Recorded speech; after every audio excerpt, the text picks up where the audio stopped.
Kota Baru, Kelantan. Jam 6.30 pagi, Fauzi Hassan, 52 tahun, harus keluar mencari rezeki. Inilah rutin hariannya. Fauzi bertanggungjawab menjaga kebajikan 3 cahaya mata hasil perkahwinannya dengan wanita warga asing pada 13 tahun yang lalu. Kehidupannya bertambah sukar selepas isteri yang berstatus penduduk tetap terpaksa dihantar pulang oleh pihak imigresen ke Indonesia kerana tidak mempunyai dokumen pekerjaan yang sah. Anak-anak Nurul Syafiqah 11 tahun, Nurul Natasha 10 tahun dan Muhammad Fitri Syawal 8 tahun harus akur dengan ketiadaan ibu mereka sejak 3 tahun lalu. Kerinduan semakin dirasai apabila berada dalam suasana pandemik COVID-19 yang sukar untuk meramalkan peluang untuk bertemu ibu mereka kembali. Hari-hari kerja sebagai peniaga nasi lah, nasi, kuih apa. Gitulah daripada kampung-kampung, masuk kampung, keluar kampung gitu lah. Daripada keluar pukul 7, saya pergi hantar anak sekolah dulu, baru saya pergi terus ambil kuih lah. Ambil kuih lepas tu terus menjaga. Habis-habis pun saya akan sudah sampai pukul 12 je lah. Kali hari biasa saya ambil dalam 4 atau 5 buah lah. Nasi lemak, mie goreng, jemput, kemek apa semua. Sehari tu kita tengok kadang-kadang tu kita ada dapat 20 lebih, kadang-kadang tu RM10 pun ada, kadang-kadang RM5 pun ada satu hari. Anak-anak hanya menemani Fauzi menjaja sekitar kampung dikala cuti hujung minggu. Kenderaan roda 3 yang usang inilah membawanya bergerak mengambil nasi dan kuih muih daripada jiran-jiran untuk dijadikan jualan setiap hari. Dia cuma mengambil untung sekadar beberapa sen sebagai pendapatan harian. Semasa isterinya masih ada di sini, dia sama-sama mencari rezeki sebagai tukang urut. Kerana dia duduk ditinggal di Medan, Indonesia. Lepas pada rumah tu kena ambil ke sana, dalam 1 minggu juga saya makan apa yang ada je. Kita masak nasi, kita budu saja. Kadang-kadang kita cari sayur kat situ. Ni macam pucuk beko apa semua. Makan tu lah kita cari budu makan. Orang rumah sebab saya dulu, orang rumah semua buat kerja. Kini anak sulung Fauzi, Nurul Syafiqah, mengambil alih tugas ibunya untuk menguruskan rumah seperti memasak dan mencuci pakaian setiap hari. Ikut tu ikut, tapi kadang-kadang adik yang ikut semua. Dia ambil dalam kawasan-kawasan ni je. Lepas tu abah pergi jual rata lah. Jadi, bila Umi tak ada. Kalau Umi cari kerja, ni abah. Abah pergi cari duit nak buat makan.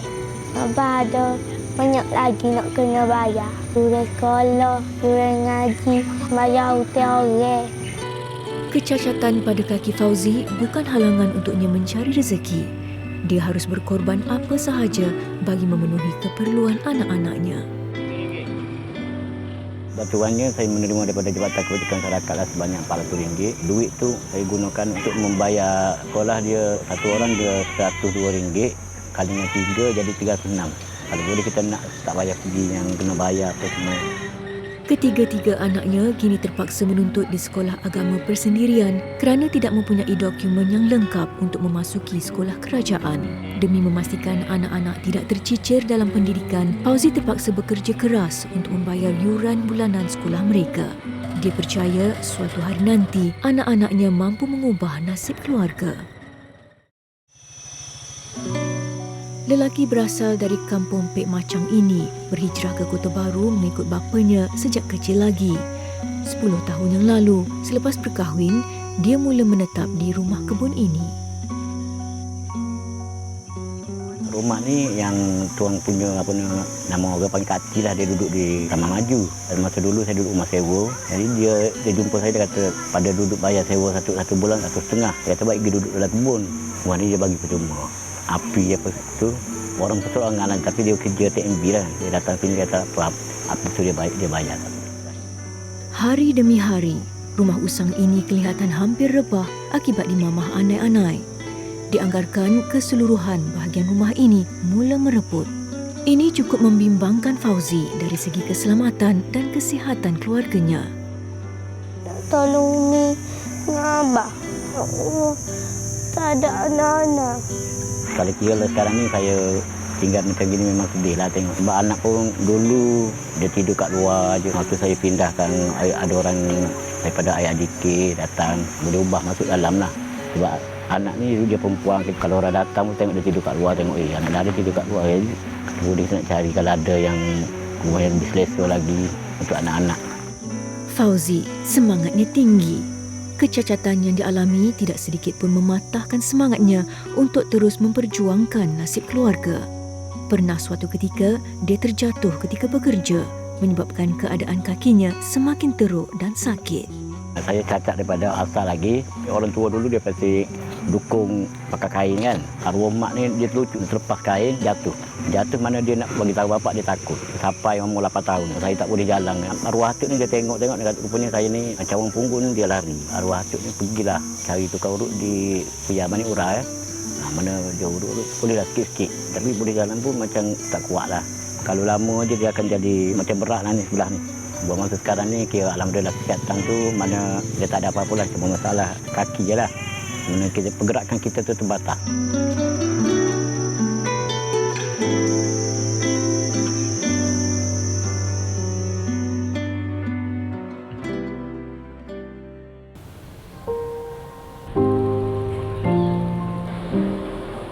Ibarat kais pagi makan pagi, kais petang makan petang. Secara purata, Fauzi hanya mendapat hasil menjaja sarapan pagi sekitar RM20 sehari. Dengan pendapatan seadanya, dia membeli barangan dapur bagi mengisi perut seisi rumah. Tiada apa yang diharapkan asalkan anak-anaknya tidak berlapar. Lumrah kanak-kanak pasti sesekali mahukan hidangan yang enak. Namun mereka seakan faham dengan kemampuan bapanya. Kebiasaannya, jiran tetangga yang menghulurkan bantuan untuk membeli barangan mentah. Hanya sesekali, Fauzi pergi ke kedai runcit berdekatan rumah. Dia tengok Abah. Tengok Umi tak ada. Tidak seperti kanak-kanak lain yang mempunyai ibu untuk menyediakan makanan dan menguruskan rumah tangga. Sejak ibu mereka dihantar pulang ke Indonesia, Syafiqah dan Natasha perlu memasak sendiri pada setiap hari. Ya, isteri saya ni orang baga asing lah. Mula-mula dulu jumpa dia masa saya kerja kat Johor dulu. Tahun 2003 saya putus dengan dia. Balik ke Kelantan, jadi dia tu balik ke Indo sana. 2005 saya pergi ke Bang Kriang, saya terjumpa balik dia. Dia kerja housemate. Mula-mula sekali saya pergi nak kahwin tu, saya pergi ke majlis agama. Dia dokumen semua dia hidupnya cuma visa dengan pasport aja. Banyak masalah. Nikah kat Thailand. Balik sini saya pergi ke majlis agama. Tapi dia kata kena bayar denda masa tu dalam RM400. Masa tu saya tak ada duit. Fauzi kesal hanya kerana tidak membayar denda RM400 menimbulkan masalah kepada masa depan anak-anak. Seronok tak ada mak masa dulu-dulu? Seronok. Selalu buat apa dengan mak? Belajar masak, menyapu dengan mak, lipat baju sama-sama dengan mak. Banyak lagi. Ada tak pernah rindu kat mak? Mak tak ada. Ada. Nak mak cepat-cepat balik. Kalau rindu kakak buat apa selalu? Pepong.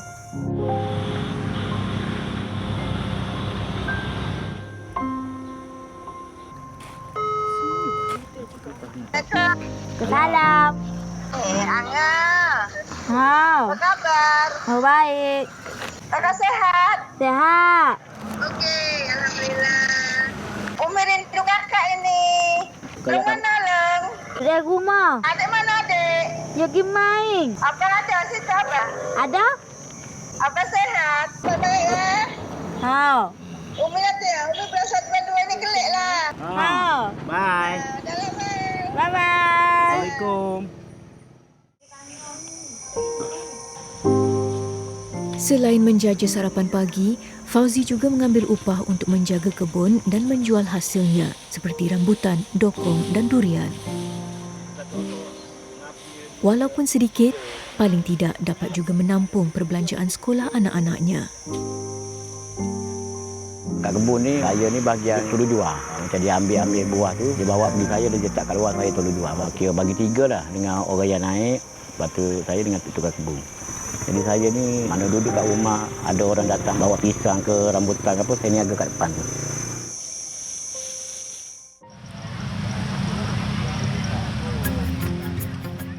Jika berkelapangan, ada sahaja pihak sukarelawan yang sudi membawa mereka sekeluarga bersiar-siar pada hujung minggu. Sedikit sebanyak dapat menghiburkan hati anak-anak yang kerinduan pada ibu mereka. Senyum terukir, namun dalam hati tak siapa yang tahu apabila mengenang nasib sebegini. Jadi sekarang ni masalahnya anak-anak saya ni tak ada dokumen yang sah lah. Kira dokumen sementara. Jadi kalau boleh tu saya mahu yang sebab saya pun berasa macam nak masuk juga anak-anak ke sekolah kerajaan lah. Jadi sekarang ni salah itu je lah. Semoga ada jalan penyelesaian yang sewajarnya demi nasib dan masa hadapan anak-anak ini.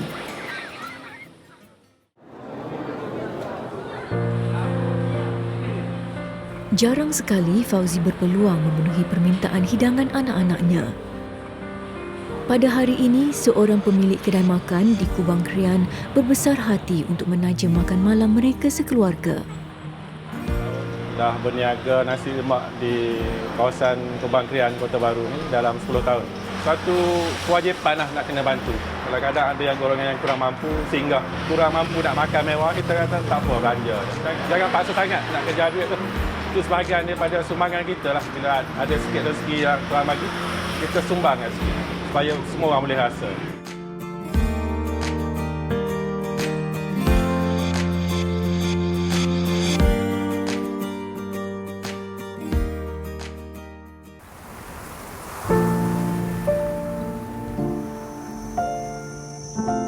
Besar harapan anak-anak ini agar dapat memeluk ibu mereka suatu hari nanti. Hanya gambar dan panggilan video sebagai pengubat kerinduan.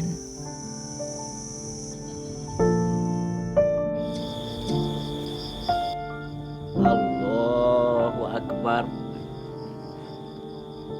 Abah, Umi si besar bukan nak tolong Abah, Umi. Tolong balas apa yang Umi dah jaga kakak selama ini. Nanti dah besar nanti nak jadi apa? Polis nak tolong Abah.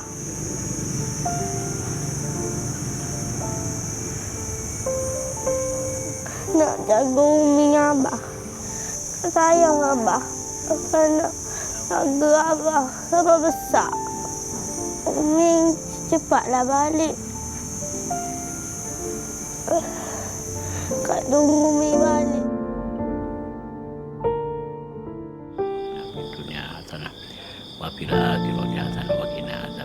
Tuhan tidak pernah menguji seseorang di luar kemampuannya. Hanya doa dan harapan sebagai penguat semangat untuk terus mengharungi dugaan hidup.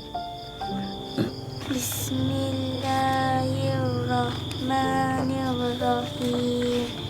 Lam yakunil lazina kafaru min ahlil kitabi wal musyriki namu fakina hatta ta'tiyahumul bayyinah rasulun minallahi yatlu.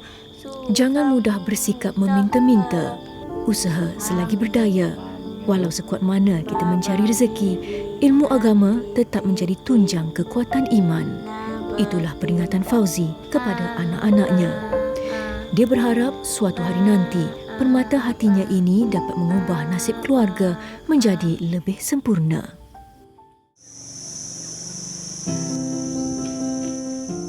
Keadaan diri Fauzi yang terbatas pergerakan menyukarkannya untuk mengemas rumah, apatah lagi membaikinya.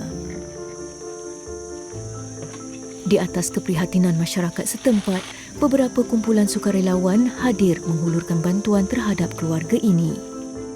Persatuan Sahabat Kita Bahasa PSPB dan sebagai satu NGO yang turut bersama untuk program gotong royong untuk rumah Abang Fauzi lah.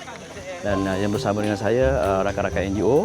So hari ini kita sama-sama gotong royong bersihkan semua. Kalau bolehlah saya nak mohon supaya dapat tempat tinggal yang lebih sesuai untuk kita bantu dia. Sekarang ni saya yang utama sekali rumah lah. Sebab ni saya dah dengar anak tua tanah ni kata nak bangunkan rumah.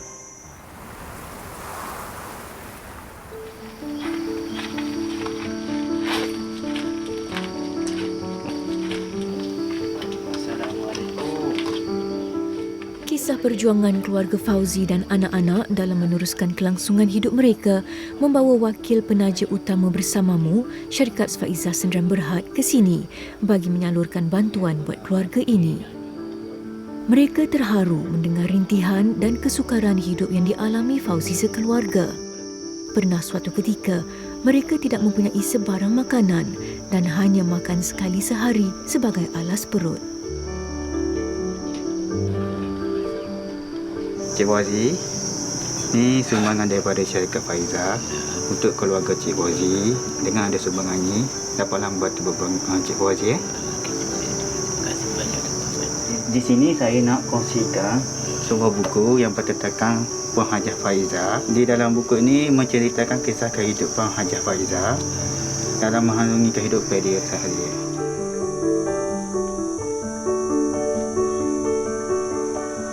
Terima kasih banyaklah kalau orang yang bagi saya, kerana yang menolong saya pun semua mana. Nak ucap terima kasih banyak-banyak. Murah rezeki lagi pada orang yang memberi itulah, kerana sudi menolong saya.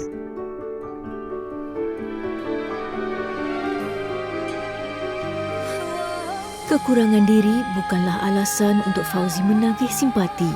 Sebaliknya, dijadikan sebagai penguat semangat untuk terus berbakti kepada keluarga tercinta.